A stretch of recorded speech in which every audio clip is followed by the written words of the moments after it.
देश की तरक्की के लिए बहुत कुछ किया सतगुरु ने भी, कैसे वेश्याओं को बेटी बनाना, ठीक है, और गरीबों की शादी करना। नमस्कार दोस्तों, द फैक्ट टाइम में आपका स्वागत है। सेंट डॉक्टर गुरमीत राम रहीम सिंह जी साहब डेरा सच्चा सौदा के बारे में बात कर रहे हैं। लगातार हम पब्लिक सर्वे कर रहे हैं, एक्चुअल फैक्ट जानने की कोशिश कर रहे हैं और आपके सामने सीधी बातें रख रहे हैं। इसी कड़ी में आपको लेकर चलते हैं उन लोगों के बीच में और करते हैं सवाल आश्रम के बारे में, उनके वहाँ के माहौल के बारे में, गुरुजी के बारे में, समाज के बारे में। नमस्कार मैम। नमस्कार। क्या नाम है आपका? श्रुति। श्रुति जी, क्वालिफिकेशन क्या है आपकी? मेरी MSc computer science. Ma'am, saint doctor Gurmeet Ram Rahim Singh ji साहब को कब से जानते हो? हम बचपन से जानते हूँ। हमारी नानी जी ने नाम लिया हुआ था, उसके बाद मम्मी जी ने लिया, फिर हमें दिलवाया। 3 पीढ़ियों से हम जुड़े हुए हैं पिताजी से। कितना फेथ करते हो सेंट गुरमीत राम रहीम सिंह जी साहब पर? सबसे ज़्यादा दुनिया में फेथ करते हैं तो हमारे पिताजी भी करते हैं हम। क्यों? क्योंकि उन्होंने हमें रास्ता दिखाया है जीने का।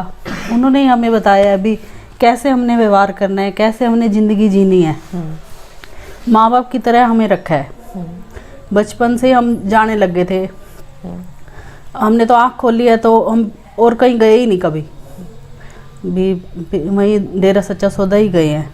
हम इतने पढ़े लिखे होंगे के बावजूद भी आप मतलब एक संत के ऊपर विश्वास?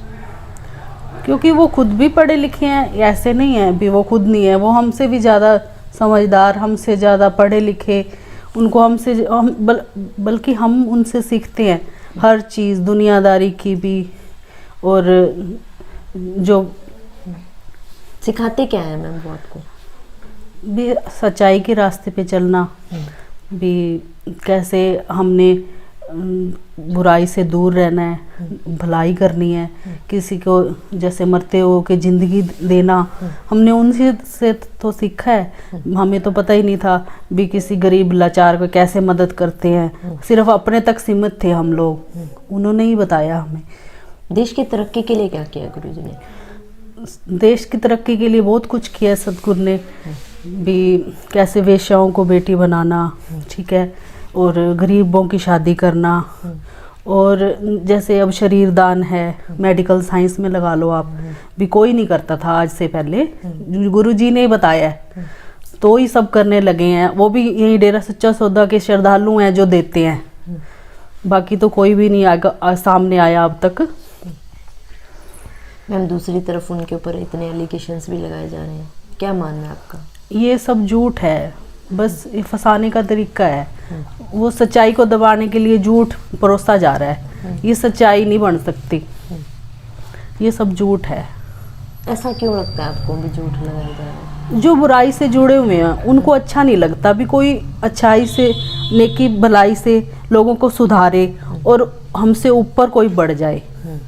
वो उसको दबाना चाहते हैं, अच्छाई को, बुराई के नुमाइंदे।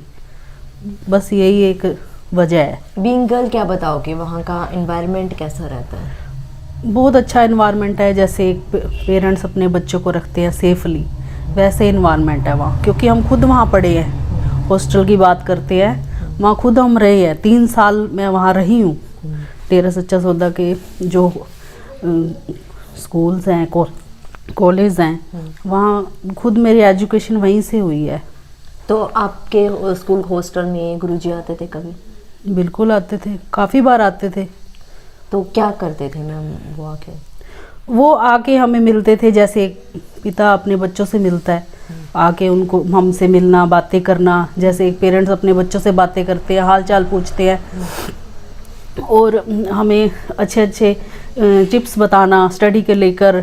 और गेम्स वाले जो बच्चे थे उनको गेम्स के बारे में समझाना भी कैसे खेलना है, उनको टिप्स देना। जो आज वर्ल्ड लेवल पे हॉकी टीम है वो उन्हीं के टिप्स की वजह से तो है, क्योंकि वो आते थे तो उनको सिखा के जाते थे भी ऐसे खेलना है, ऐसे हमने व्यवहार करना है। बाहर जब आप जाते हो किसी के साथ कैसे आपने बोलना है, सब उन्हीं का सिखाया हुआ है।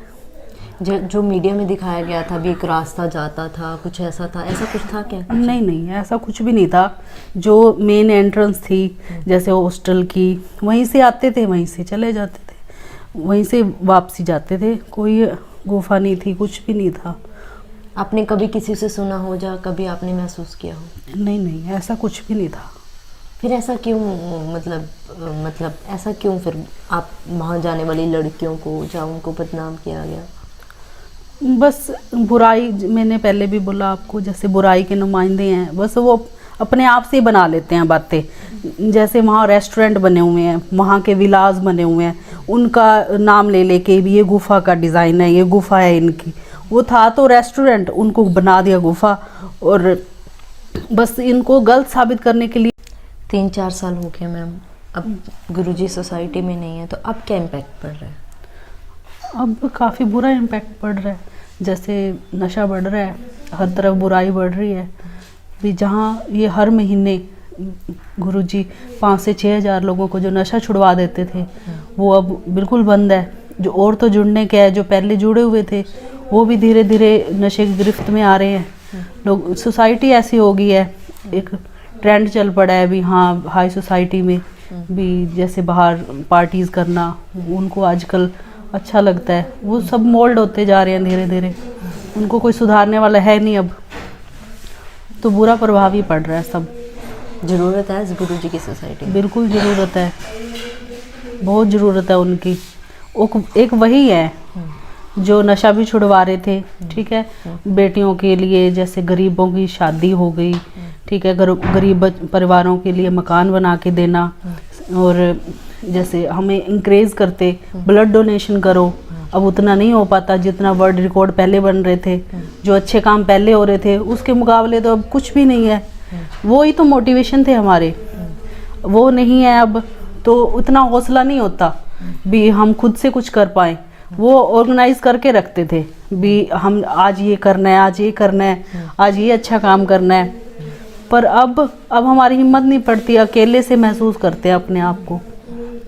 क्या इम्पैक्ट आएगा अगर गुरुजी समाज में वापस आ जाते हैं? सब कुछ बदल के रख देंगे। अगर पिताजी आ गए, गुरुजी अगर आ गए वापस, तो सब बुराई एकदम से ख़त्म हो जाएगी। जो धीरे धीरे थे अब एकदम से ऐसे जुड़ेंगे।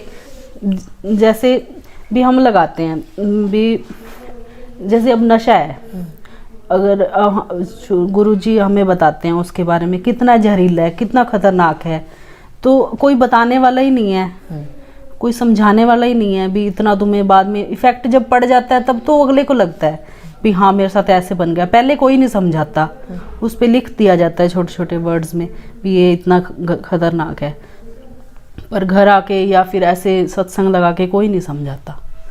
अगर हाँ जी, सरकार से क्या मांग करोगे आप गुरुजी से? सरकार से यही मांगे हैं कि गुरुजी को जल्दी से जल्दी रिहा करें। अगर वो आ जाते हैं वापस तो बहुत कुछ बदल जाएगा। जो बहुत कुछ काम पेंडिंग रह गए हैं वो सब कुछ गुरुजी की वजह से संभव है, नहीं तो नहीं हो सकते। Thank you so much. दोस्तों, लगातार आपको दिखा रहे हैं लोगों से सीधी बातचीत।